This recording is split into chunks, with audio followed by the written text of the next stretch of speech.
Tembok besar Cina tak terlihat dari luar angkasa. Banyak buku pelajaran dan bahkan presenter televisi menyebut bahwa tembok besar Cina adalah satu-satunya struktur buatan manusia yang bisa dilihat dari luar angkasa. Tapi ini salah. Para astronot, termasuk dari NASA, telah menyatakan bahwa tembok ini tidak terlihat dengan mata telanjang dari orbit. Tentu alasannya sederhana.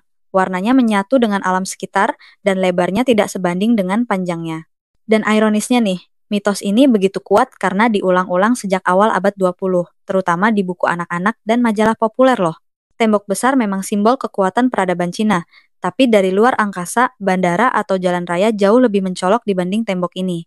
Fakta ini menunjukkan betapa persepsi kita bisa dibentuk oleh kebohongan yang terlihat ilmiah, namun sebenarnya tidak diverifikasi.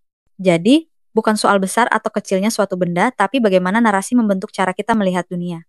Perang terpendek sepanjang sejarah, tahun 1896, Inggris dan Kesultanan Zanzibar terlibat dalam konflik yang tak biasa. Penyebabnya, kematian Sultan Hamad bin Tuwaini yang pro-Inggris dan naiknya Sultan Khalid yang tak mendapat restu Inggris. Dalam waktu kurang dari sehari, ultimatum diberikan. Tepat jam 9 lebih pada pagi, tembakan pertama dilepaskan. Zanzibar hanya punya sedikit tentara dan meriam tua. Armada Inggris, lengkap dengan kapal perang, menghujani istana Sultan. Dan pada jam 9.40, perlawanan dihentikan, Sultan melarikan diri ke konsulat Jerman. Total durasi perang, 38 menit saja.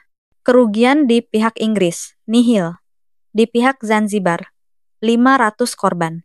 Ini bukan sekadar catatan sejarah unik, tapi juga bukti bagaimana imperialisme tak selalu berbentuk penjajahan jangka panjang. Kadang, dominasi hanya perlu 1 jam dan cerita itu terkubur dalam buku catatan diplomatik. Mumi Mesir punya paspor internasional.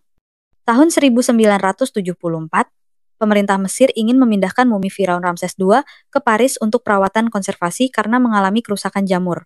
Tapi ternyata menurut hukum internasional, mayat yang melintasi perbatasan negara harus punya dokumen resmi. Solusinya, pemerintah Mesir menerbitkan paspor untuk Ramses II lengkap dengan foto mumi dan gelar kerajaan, King Deceased. Bayangkan, seorang raja yang wafat ribuan tahun lalu, secara hukum, masih diakui sebagai penumpang sah lintas negara. Lebih menariknya lagi, saat tiba di Paris, Ramses II mendapat penghormatan militer penuh, layaknya kepala negara. Hal ini menunjukkan betapa nilai sejarah bisa mengalahkan sekat waktu. Dan hukum modern, meskipun canggih, tetap harus menyesuaikan dengan warisan masa lampau.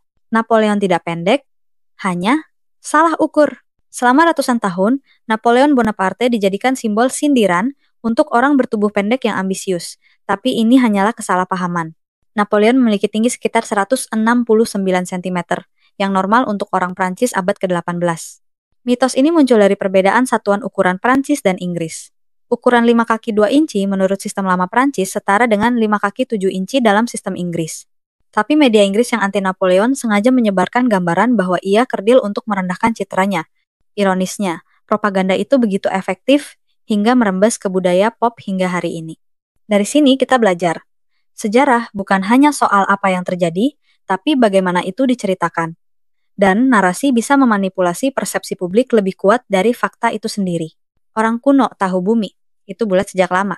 Anggapan bahwa manusia zaman dulu percaya bumi itu datar adalah stereotip modern yang keliru. Sejak abad ketiga sebelum Masehi, Eratosthenes dari Yunani kuno bahkan telah mengukur keliling bumi dengan metode bayangan matahari dan hasilnya nyaris akurat. Di zaman Romawi, dunia sudah mengenal konsep bola dunia.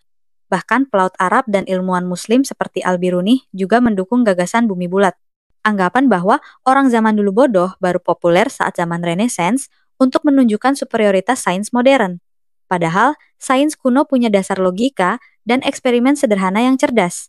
Kesimpulannya, manusia selalu berusaha memahami dunia bahkan tanpa teknologi, mereka masih bisa berpikir dengan presisi luar biasa. Penguin dan beruang kutub tak pernah bertemu di alam liar. Dalam kartun dan buku anak-anak, sering digambarkan penguin dan beruang kutub hidup berdampingan di es kutub. Faktanya, itu tidak pernah terjadi di alam nyata. Penguin hidup di kutub selatan, Antartika, sedangkan beruang kutub hanya ada di kutub utara, Arktik. Keduanya terpisah sejauh ribuan kilometer dan tidak memiliki habitat tumpang tindih. Kenapa ini penting? Karena gambaran keliru bisa mengaburkan realitas ekosistem. Misalnya, saat berbicara soal pemanasan global, orang jadi gagal paham memahami efek sebenarnya di masing-masing wilayah. Pengetahuan kecil seperti ini, meskipun terdengar remeh, bisa mempengaruhi cara kita memandang isu lingkungan secara serius.